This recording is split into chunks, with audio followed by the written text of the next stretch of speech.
Hello everyone, स्वागत है आपका इस नए वीडियो में। दोस्तों, अगर आप बिहार दरोगा या फिर बिहार एसएससी जैसे एग्जाम को टारगेट कर रहे हैं तो ये वीडियो आपके लिए काफ़ी ज़्यादा महत्वपूर्ण होने वाला है। इस वीडियो में हम लोग 20 क्वेश्चंस को देखेंगे और वो साइंस का क्वेश्चन है। पूरा डिटेल वे में देखते हुए चलेंगे और आगे आने वाले एग्जाम के लिए काफ़ी ज़्यादा महत्वपूर्ण होने वाला है। तो वीडियो को अंत तक देखना और हो सके तो कॉपी और कलम लेकर बैठना, क्योंकि इसमें बहुत कुछ आपको नया सीखने को मिलेगा। तो आप नोट डाउन करते हुए चलना ताकि आपको रिविजन में वो काम आ पाए। आइए फटाफट हम लोग शुरुआत करते हैं पहले प्रश्न के साथ। देखिए, पूरा डिटेल वे में चलेंगे। सबसे पहले आप खुद कोशिश करना जवाब देने का और फिर मैं आपको बताऊंगा। आइए, पहला सवाल देखिए आपके सामने है। पहला सवाल कह रहा है कि रेशम किससे उत्पन्न होता है? रेशम के कीड़े के अंडे से, कीड़े के प्यूपा से, कीड़े के लार्वा से और स्वयं रेशम के कीड़े से। अब ध्यान से समझिएगा, एक एक चीज आपको समझना पड़ेगा, तभी आप एग्जाम में अटेम्प्ट कर पाओगे। तो इसका करेक्ट आंसर जो होने वाला है वो हो जाता है ऑप्शन नंबर 2, रेशम के कीड़े के प्यूपा से। अब आपको मैं लाइफ साइकिल बताता हूँ। इस कीड़े का लाइफ साइकिल जो होता है, यानी सिल्क वर्म इसको हम लोग बोलते हैं, सिल्क वर्म का जो लाइफ साइकिल होता है वो ध्यान से समझिएगा। एक एडल्ट बटरफ्लाई अगर हो, एडल्ट बटरफ्लाई क्या होता है, वहां से वो अंडा देती है, ठीक है, एग निकलता है। तो वो क्या हो जाता है, सबसे पहले एग देती है, फिर ये अंडा जो है धीरे धीरे लार्वा में चेंज हो जाता है। ये अंडा किस में चेंज होता है? लार्वा में। अगर लार्वा आप देखना चाहते हो तो इस प्रकार का आपको दिखेगा कुछ फिगर, इस प्रकार से ये लार्वा बन जाता है धीरे धीरे, ठीक है, लार्वा। तो यहाँ से हो जाता है आपका लार्वा, या इसी को हम लोग बोलते हैं कैटरपिलर। क्या बोलते हैं? कैटरपिलर। आपको नाम ध्यान में रखना है, कैटरपिलर। फिर इस लार्वा से क्या होता है, कुकुन बनता है, कुकुन, ठीक है, कुकुन। और इसी कुकुन के अंदर जो है आपको धागा इस प्रकार से मिलेगा, रेशम का धागा। इसी को हम लोग बोलते हैं प्यूपा। क्या बोलते हैं? प्यूपा। ये चीज आपको ध्यान में रखना है। और ये बाहरी जो आवरण है इसको क्या बोलते हैं हम लोग? कुकुन बोलते हैं। तो कुकुन का काम क्या है? प्रोटेक्शन देता है सिर्फ, ठीक है। तो अगर ऑप्शन में ये प्यूपा ना रहे और कुकुन दिया हुआ रहे तो आपको कुकुन में टिक लगाना है। अगर दोनों ऑप्शन में है तो प्यूपा में लगाना है, क्योंकि रियल में जो धागा निकलता है ना, इसी प्यूपा से निकलता है, ठीक है ना, प्यूपा से। तो अब आप समझ गए होंगे, एडल्ट बटरफ्लाई क्या होता है? अंडा दिया, अंडा से क्या बन गया? लार्वा। फिर लार्वा से क्या बनना? कुकुन। कुकुन के अंदर क्या पाया जाता है? प्यूपा। और उसी प्यूपा से क्या निकलता है? रेशम प्राप्त होता है। तो ऑप्शन नंबर बी इसका करेक्ट आंसर हो जाएगा, रेशम के कीड़े के प्यूपा से। आई होप कि आपको ये चीज समझ गया होगा। और ये पूरा प्रोसेस होने में ना 3 से लगभग 7 दिन के आसपास लग जाता है, एक मतलब ये पूरा धागा बनने में, ठीक है। आइए अगले सवाल की तरफ चलते हैं। अगला सवाल देखिए, मोबाइल सेल फोन के काम करने के लिए निम्न में से कौन सा अत्यावश्यक है? अब देखिए, मोबाइल सेल फोन सबके हाथ में होगा, आपके हाथ में भी होगा, आप वीडियो भी देख रहे होंगे। अब बताइए उसके लिए क्या क्या जरूरी है। सबसे पहला चीज़ ये हैंडसेट देखिए दिया हुआ है, काम करने में अनुकूल हैंडसेट। हैंडसेट तो चाहिए। हैंडसेट किसको बोलते हैं? जो आपके फ़ोन में सेट है ना, मोबाइल का कौन सा सेट है, वही है हैंडसेट। तो आपको हैंडसेट भी चाहिए ही चाहिए। अब दूसरा ऑप्शन देखिए, सेवा प्रदाता नेटवर्क। नेटवर्क भी चाहिए ही चाहिए, तो नेटवर्क भी आपको चाहिए। अब तीसरा ऑप्शन आप पढ़िए, सिम कार्ड। फ़ोन चलाने के लिए सिम कार्ड तो चाहिए ही। अब वाईफाई से कितना देर चलाओगे, सिम कार्ड तो चाहिए ही चाहिए। यानी कि ये तीनों चीज़ काफ़ी ज़्यादा जरूरी है एक मोबाइल फोन को चलाने के लिए। तो उपरोक्त में से सभी आपका करेक्ट आंसर हो जाएगा ऑप्शन नंबर 4, ठीक है। आइए अगला सवाल देखिए।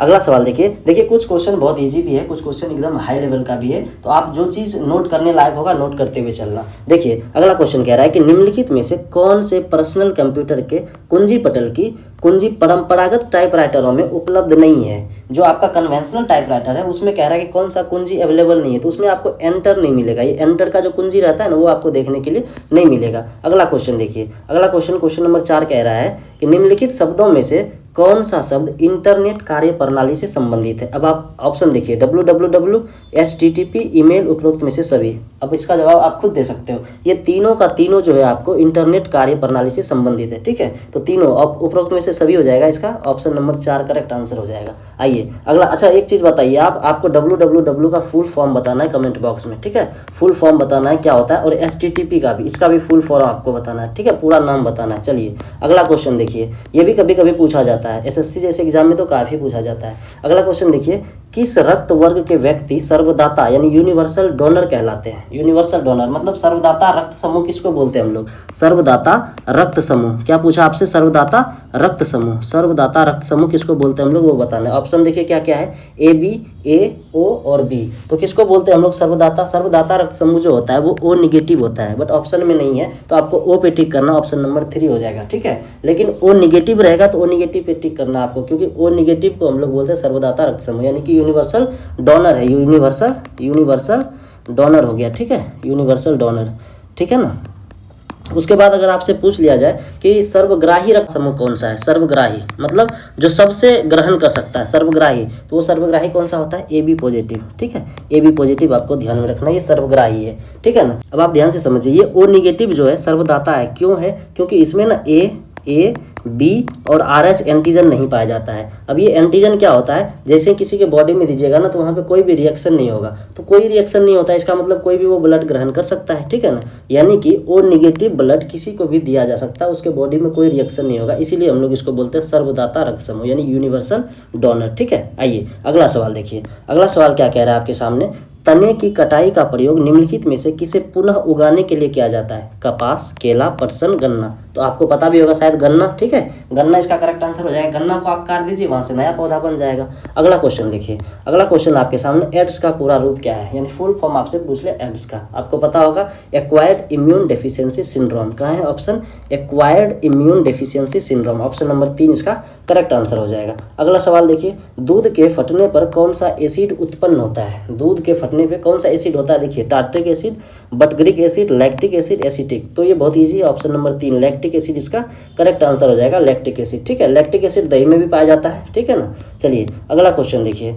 अगला क्वेश्चन आपके सामने है कि संतरा किसके प्रबल स्रोत हैं, कार्बोहाइड्रेट्स, वसा, प्रोटीन, विटामिन। आपसे पूछा गया कि संतरा में क्या पाया जाता है, कार्बोहाइड्रेट्स, वसा, प्रोटीन, विटामिन। तो इसका करेक्ट आंसर क्या हो जाएगा, विटामिन। ठीक है, ऑप्शन नंबर 4 करेक्ट आंसर होगा। लेकिन अगर मैं आपसे पूछूं कि संतरा में कौन सा विटामिन पाया जाता है, तो इसमें विटामिन सी पाया जाता है। क्या पाया जाता है, विटामिन सी पाया जाता है। ठीक है, विटामिन सी। ठीक है, अब ये विटामिन सी का काम क्या है, विटामिन सी आपके स्किन के लिए बहुत हेल्दी होता है। ठीक है, कि इनमें से कौन सा रोग मच्छरों से होने वाला रोग नहीं है, डेंगू बुखार मच्छर से होता है, मलेरिया मच्छर से, फाइलेरिया भी इससे मच्छर से, लेकिन घेघा जो है, घेघा किससे होता है बताइए, आयोडीन के कमी से। किसके कमी से, आयोडीन के कमी से घेघा होता है। तो ये आपका करेक्ट आंसर हो जाएगा, ऑप्शन नंबर 4, ये मच्छरों से होने वाला रोग नहीं है। अगला देखिए, निम्न यंत्र से विद्युत धारा का मापन करते हैं, यानी कि पूछा आपसे कि विद्युत धारा का मापन किस यंत्र से हम लोग करते हैं, वोल्टमीटर, एनीमोमीटर, कंप्यूटर, एमीटर। बताइए इसका जवाब क्या हो जाएगा, विद्युत धारा का मापन हम लोग करते हैं ए मीटर से। किससे करते हैं, ए मीटर से, ऑप्शन नंबर 4 करेक्ट आंसर हो जाएगा। और विद्युत धारा का अगर आपसे एसआई यूनिट पूछ लिया जाए, एसआई मात्रक अगर पूछ लिया जाए तो क्या होगा, एम्पियर। ठीक है, एम्पियर। दोनों चीज आपको ध्यान में रखना है, विद्युत धारा का एसआई मात्रक एम्पियर और विद्युत धारा को मापते किससे हैं, ए मीटर से, दोनों ए से है। अच्छा, वोल्ट मीटर से हम लोग क्या मापते हैं, तो वोल्ट मीटर से हम लोग मापते हैं वोल्टेज को। किसको मापते हैं, वोल्टेज को। एनीमोमीटर से क्या मापते हैं, एनीमोमीटर से हम लोग मापते हैं विंड के स्पीड को या प्रेशर को। ठीक है, विंड के स्पीड या प्रेशर को, ये चीज आपको ध्यान में रखना है। आइए नेक्स्ट क्वेश्चन देखिए। अगला क्वेश्चन है कि डायनेमो वह यंत्र है जो निम्न को परिवर्तित करता है। ठीक है, देखिए अब किसको किस में परिवर्तित करता है, उष्मीय ऊर्जा को वैद्युत ऊर्जा में, यांत्रिक ऊर्जा को वैद्युत ऊर्जा में, चुंबकीय ऊर्जा को वैद्युत ऊर्जा में, इनमें से कोई नहीं। अब ध्यान से समझिए, डायनेमो आपको पता है, डायनेमो आपने देखा होगा, वहां से हम लोग क्या करते हैं, विद्युत ऊर्जा जनरेट करते हैं, यानी करंट, इलेक्ट्रिसिटी। ठीक है ना, करंट का जनरेशन होता है वहां से, करंट का। ठीक है ना, तो करंट जो बनता है, डायनेमो जो बनाता है, तो किसके माध्यम से बनाता है, किसको चेंज करता है, तो वो आपका होता है यांत्रिक ऊर्जा। यांत्रिक ऊर्जा को वैद्युत ऊर्जा में वो परिवर्तित करता है। ऑप्शन नंबर बी आपका करेक्ट आंसर हो जाएगा। ठीक है, mechanical energy to electrical energy. ठीक है ना। चलिए आइए अगला क्वेश्चन देखिए। नेक्स्ट क्वेश्चन है कि गैल्वनाइज्ड लौह चादरों पर निम्न की परत चढ़ी होती है। आपसे सिंपल क्वेश्चन पूछा कि गैल्वनाइजेशन जो प्रक्रिया होता है जिसमें हम लोग गैल्वनीकृत करते हैं किसी भी धातु को, तो उस पर किस धातु का परत चढ़ाया जाता है, टीन का, सीसा का, जस्ता का, क्रोमियम का। आपको पता भी होगा, शायद पढ़ा होगा आपने 9th या 10th में। तो इसका करेक्ट आंसर ऑप्शन नंबर 3 हो जाएगा, जस्ता। जस्ता को क्या बोलते हैं हम लोग, जिंक। ठीक है ना, जिंक, ये चीज़ आपको ध्यान में रखना है। जिंक का उस पर परत चढ़ाया जाता है। इसको हम लोग यसद लेपन भी कहते हैं। क्या कहते हैं, यसद लेपन। क्या बोलते हैं, यसद लेपन, या फिर इसको जस्तीकरण भी बोलते हैं। क्या बोलते हैं, जस्तीकरण। ठीक है ना, ये सारा चीज़ आपको ध्यान में रखना है। अगला क्वेश्चन देखिए। नेक्स्ट क्वेश्चन है कि पृथ्वी में उपलब्ध सबसे कठोरतम पदार्थ क्या है। बहुत इजी सवाल, ऑप्शन नंबर 2 हो जाएगा, हीरा। ठीक है, हीरा इसका करेक्ट आंसर हो जाएगा। अगला क्वेश्चन देखिए, वॉशिंग सोडा किसका रासायनिक नाम है, सामान्य नाम है। वॉशिंग सोडा किसका सामान्य नाम है। Calcium carbonate, calcium bicarbonate, sodium carbonate, sodium bicarbonate. तो ये वॉशिंग सोडा है। वॉशिंग सोडा मतलब धोने वाला सोडा, तो इसका हो जाता है सोडियम कार्बोनेट। ऑप्शन नंबर 3 इसका करेक्ट आंसर हो जाएगा, सोडियम कार्बोनेट। अगर आपसे केमिकल फॉर्मूला पूछ लिया जाए इसका तो क्या होगा, सोडियम कार्बोनेट Na2CO3, क्या हो जाएगा, Na2CO3। अगर यहीं आपसे पूछ लिया जाए कि बेकिंग पाउडर, ठीक है, बेकिंग पाउडर का फॉर्मूला, तो बेकिंग पाउडर क्या होता है, खाने वाला सोडा। ये हो गया आपका धोने वाला सोडा, बेकिंग पाउडर होता है खाने वाला सोडा। इसका फॉर्मूला क्या होता है, NaHCO3, यानी कि सोडियम बाइकार्बोनेट। क्या हो जाएगा ये, सोडियम बाइकार्बोनेट, ठीक है ना। ये चीज़ आपको ध्यान में रखना है। अगला क्वेश्चन देखिए, अगला क्वेश्चन आपके सामने कि भाप के इंजन का आविष्कार किसके द्वारा किया गया। भाप के इंजन का आविष्कार किसके द्वारा किया गया, जेम्स वाट के द्वारा। ऑप्शन नंबर 1 इसका राइट आंसर हो जाएगा। नेक्स्ट क्वेश्चन देखिए, मुख्यतः निम्न गैस ग्लोबल वार्मिंग के लिए जिम्मेदार है। ग्लोबल वार्मिंग के लिए कौन सा गैस जिम्मेदार है, तो करेक्ट आंसर हो जाएगा carbon dioxide. Option number A क्या हो जाएगा, कार्बन डाइऑक्साइड। अब आप बताइए ग्लोबल वार्मिंग होता क्या है, थोड़ा सा ध्यान से समझ लीजिए इसके बारे में, क्योंकि यहाँ से क्वेश्चन बनता है। ग्लोबल वार्मिंग जो होता है CO2 के कारण क्या होता है, पृथ्वी का धीरे धीरे यहाँ का गर्मी जो है वो बढ़ने लगता है। क्यों, सूर्य से जो रोशनी आता है ना, तो उस गर्मी को CO2 कैप्चर कर लेता है, यानी अपने जाल में फंसा लेता है, इसको बाहर नहीं निकलने देता है पृथ्वी से, जिस वजह से पृथ्वी का टेम्परेचर धीरे धीरे बढ़ने लगता है। अगर आपसे नॉर्मल पूछेंगे ग्लोबल वार्मिंग क्या होता है, तो आप उसको कह सकते हैं कि पृथ्वी का जो टेम्परेचर है उसमें बढ़ोतरी यानी वृद्धि हो जाना ग्लोबल वार्मिंग का नेचर है, ठीक है ना। तो इसका प्रभाव क्या क्या हो सकता है, इसको हम लोग ग्रीन हाउस प्रभाव भी बोलते हैं। क्या बोलते हैं, ग्रीन हाउस प्रभाव। कभी कभी पूछा जाएगा आपसे ग्रीन हाउस प्रभाव। अब देखिए यहाँ से क्या क्या इसका प्रभाव हो सकता है। एक तो जलवायु परिवर्तन होने लगता है, ग्लेशियर पिघलने लगता है। अब आप खुद सोचिए, जब ग्लेशियर पिघलने लगेगा तो समुद्र का लेवल बढ़ेगा ना, यानी पानी का स्तर बढ़ जाएगा, तो बाढ़ जैसी समस्या भी वहाँ पे हो सकती है। तो यानी कि पृथ्वी के औसत टेम्परेचर में बढ़ने से ये सारा परिवर्तन आपको देखने को मिलेगा। अब ये देखिए ग्लोबल वार्मिंग जो होता है ना, इसका रीजन क्या क्या है। एक तो वन का कटाई वगैरह हो रहा है, जीवाश्म ईंधन जो हम लोग जलाते हैं जैसे कोयला, तेल, गैस हो गया, इससे CO2 वगैरह निकलता है।